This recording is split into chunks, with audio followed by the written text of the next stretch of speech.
before I met you, I knew that Jim, you were at least right now very much client facing, and you, Holly, were. I attached the word operations to Yeah. you. But when I did that, I immediately sort of thought of Jim works with people, Holly works with not people, Right. data, reports, these things. But that's that's a little bit of a misnomer, as you said. I mean, you're in the operations side of the business, but that doesn't you are right in the middle of people. It's just a different set of people. Yes. My clients are internal clients, whereas Jim's are external clients. Numbers are so powerful. So you can use your, number savviness with your clients to talk about the benefits of Mhm. helping clients and the share of wallet and growing their customer base. So that's another place I would say that experience has really helped me pivot in my journey to a slightly different role. So my clients are internal. I help the advisors then help their clients in making referrals across the organization. So versus Mhm. Jim works with directly I with work clients. directly with clients to tell them, how to do forecasting. A lot of the time value of money is baked into the software that we use for that. We have to know everything about our clients, your children, how they're different, what your children's plans are, your views on. A big part of my job is psychological. I spend a lot of my time reading about behavioral economics, what causes people to do the things they do. So one of the things your students are going to learn about, if they haven't already, is the efficient markets hypothesis, that markets are perfectly efficient. Everybody's got all the same information. Over a large group of people, that is true, but individually, people are really irrational. And that irrationality kind of gets diluted by large numbers of people. Mm-hmm. And so this past week, my team and I were talking about anchoring, how people attach themselves to a number and then everything's relative from there. So when you're talking to clients about markets, right now, clients are attaching themselves to the high in December. I've lost all this money. Well, you haven't sold anything. And we have to talk to them about that. So a big part of my job isn't just analytics, it's understanding and feeling the client's concerns and their anxiety and reflecting it back to them so that we can get them to understand what's really going on with their portfolios. Yeah, well, and I think on that note, it's funny. We think about finance as really just all kind of black and white, all about data, all about analytical stuff. But one thing that you shared with me in a prior conversation was if you had to go back and get another degree, it probably would have been in either social work or counseling or psychology or something like that to really kind of complement what you do with finance and accounting. Can you elaborate a little bit on that? Yeah, I mean, I spend a lot of time talking about how people feel about money. There are all kinds of emotions about money, depending on how people were brought up, depending on which generation your parents came from. We actually have very different feelings about money. My mother was born in the 1930s. She was a silent generation. Her parents are boomers. So my mother grew up during the Depression. She vividly remembers that. And so we've just got very different views. So a lot of what you have to do is understand why people feel the way they do. And I really would encourage people, if they're going to go into a financial planning role, focus, or any other finance. It would be nice if everything was numbers. It would, it would be nice if you could. Even engineers can't do this anymore. And so I would encourage your students to, yes, your analytical classes are really important, and they're going to form a basis for all your knowledge and how you arrive at conclusions for whatever you do. But your general education and liberal arts classes that you have to take aren't just a speed bump. They're things that make you interesting and give you a broader based knowledge about how the world works. Immerse yourself in that too. That's part of your education, and just about everybody we know has a very balanced education in finance and the liberal arts. Especially if you go work at a big company, there's so many opportunities. I did not realize. I thought majoring in accounting, I was going to be doing books or just straight accounting for the rest of my life. I didn't realize how much you can use that as a foundation to do marketing, communications, so many other things, HR with an accounting background. Well, I think, well, on that, let me shift a little bit here. As I talk to students who are really interested in finance, there is a view out there that says, okay, if I go into finance, I have some sort of an exemption from accounting. I don't have to.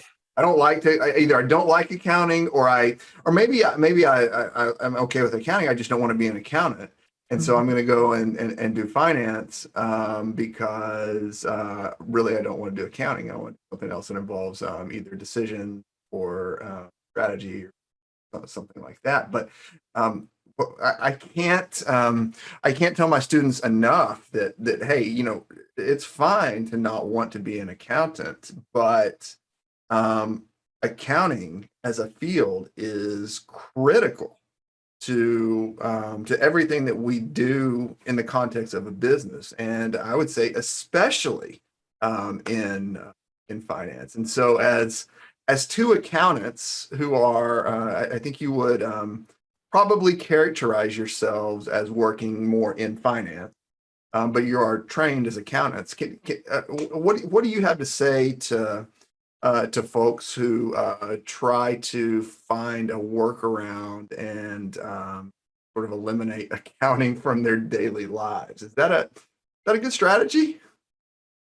No, I mean, I think for me, and I think I used this word already a couple of times, but it's so foundational to my career and the journey I have. Think about your career as a journey. And even though I'm a relationship manager now, it has just helped me with that background of finance and accounting to use that skill set. I also say it set me apart from my peers. I think I mentioned partnership team is actually, for the most part, we've been part of a marketing communications group because we're marketing our businesses to other parts of the company.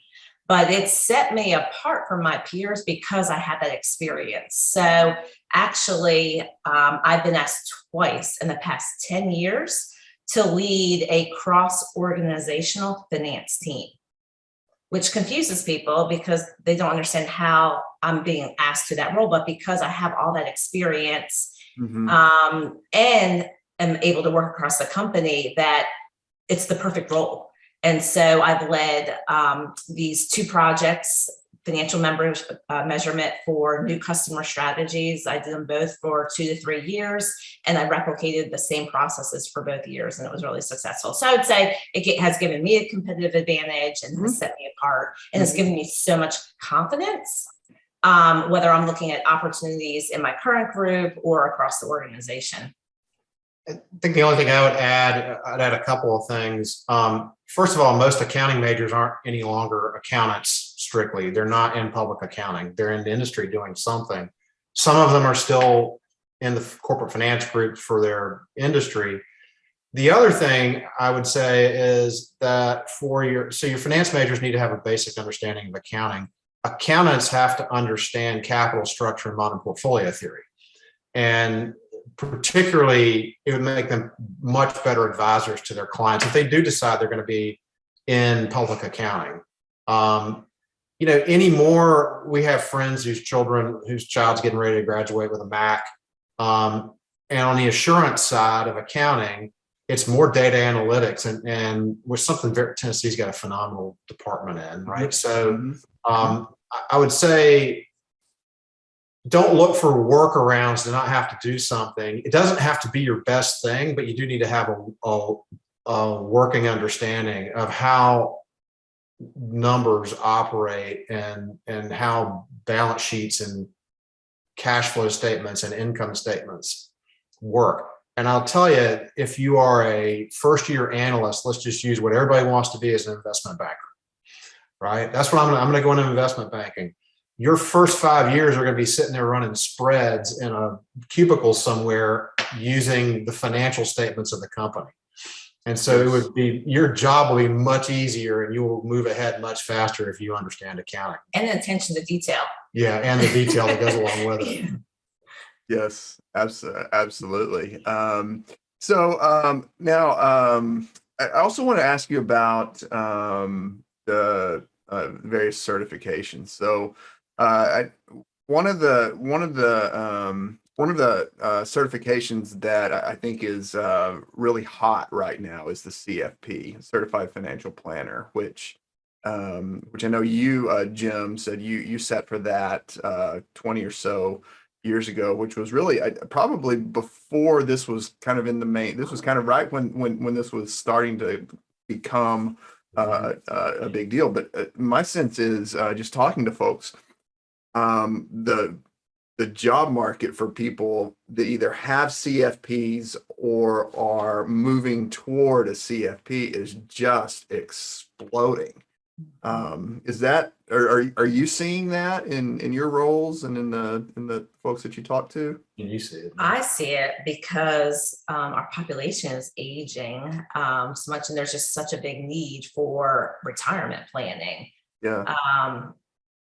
So at every level, right? So I believe that it's been associated for a long time just with high net worth people. So people with a lot of money. And now you really need to start planning right when you get out of college, right? Or when you're in college and planning for retirement. So it's at all levels of your affluency. Planning is really important. So in my industry, I think there's a trend to getting more people, the large financial institutions, to getting more of their people to sit for the CFP exam. It's a very good overview for somebody with a finance degree on personal finance. Yeah. So if you're a finance major, it is possible to get out of an accounting or finance program and not really understand the rules around 401ks and IRAs and Roth IRAs, Right. and pension accounting, that kind of thing. And Right. so for that, it's really, really good. It's also possible to get a master's in accounting, even in tax, and not have had much estate planning or understand how ultra high net worth people, how things work. So I think it's a very good overall overview. To do what I do, which is advise affluent and ultra high net worth families and business owners, you really need to have a law degree and a CFP, or an accountant or a CPA and a CFP. That's really at the upper end of the market where the most wealthy clients reside. That's Now, is that because you typically have oftentimes have like a business component and a personal component and a big sort of estate planning component all mesh together in that relationship? Yeah, I think the law degree comes from it's very heavy estate planning. There's a lot of techniques for tax mitigation that are detail specific. A lot of them use the time value of money. And so that experience, either from the CPA or JD side of the business or education, is really important. And that's what the larger firms are looking for. Very often they're looking for people that came out of public accounting or big law or boutique law. But very often those people also have a very solid finance background.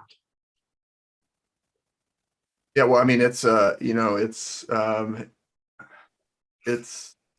more conversations I have, the more demand I see. I mean, everybody wants somebody to talk to about stuff related to finances. how they can retire early, be creative. Yeah. Yeah. planning for kids' college, Uh-huh. dealing with their small businesses, dealing with aging parents. There's financial aspects to every one of these things. And I think the nice thing, and you kind of you've hit at this, but I think the really nice thing about the CFP is it gets at all of these things. And so sort of the principle of Holly, when you're talking about in your job and in the relationships and the many companies wanting to kind of be a one-stop shop, a CFP is almost a one-stop person because they have the capacity and training to talk to people about so many different things, and I think the fiduciary standard that a CFP is held to legally that's a big deal, right? To say that part of my certification, part of my training, part of my obligation to be client first.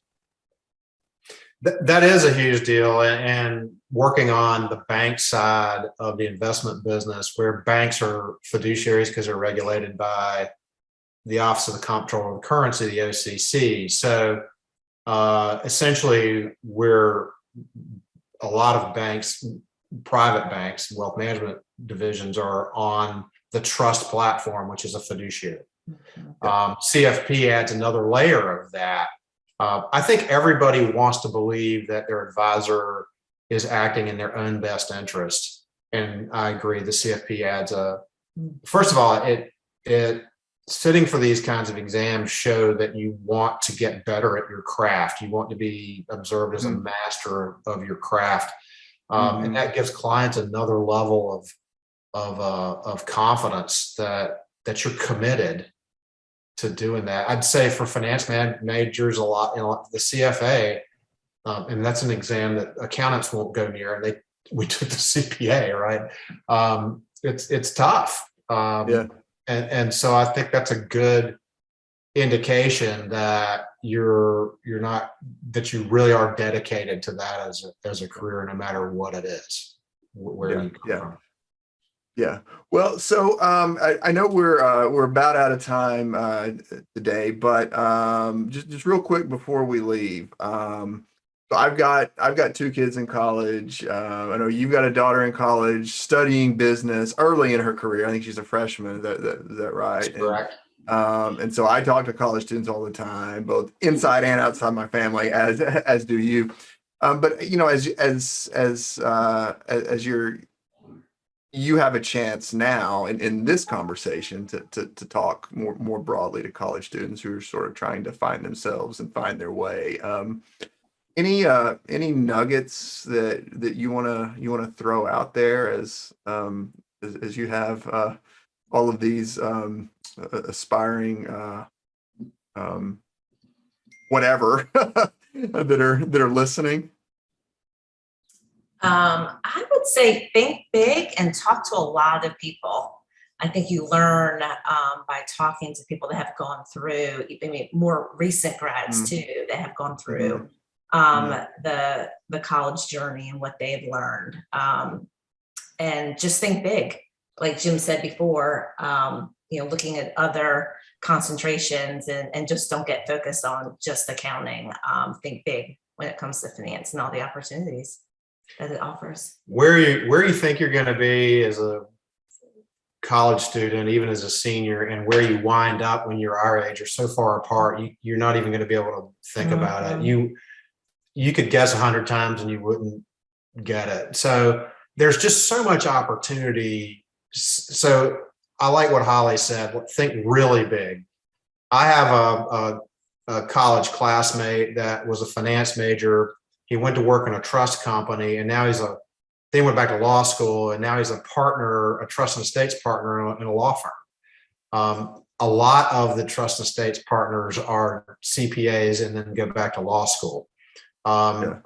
We have a friend from England who's a chartered accountant, which is their version of a CPA.